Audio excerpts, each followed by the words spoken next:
All right, here she is. She's all assembled up.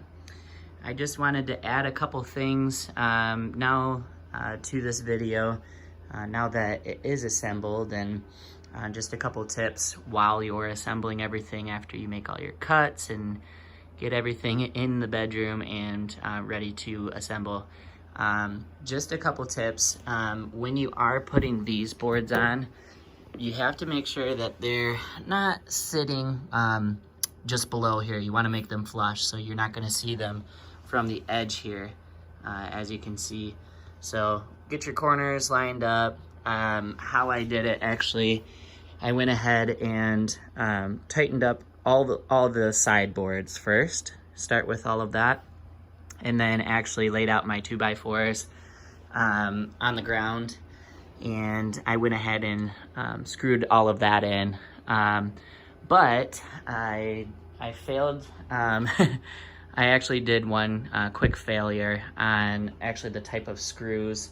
The screws that I had showed in the last, or the beginning of the video, was actually, sorry, 1.5 inches. And I went back to the store and I did end up getting 2.5-inch screws.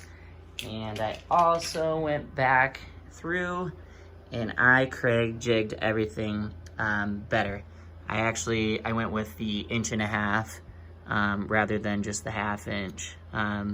So what I did is actually just flipped all the boards over, and I went ahead and just jigged them again to the correct depth that they needed to be. But it ended up working out because I actually just flipped those boards over, and I just ended up using those same pocket holes. And you can probably see it under here.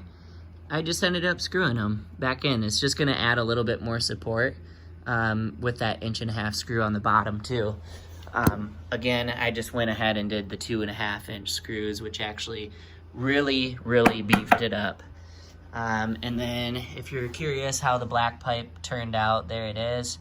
Just a floor flange.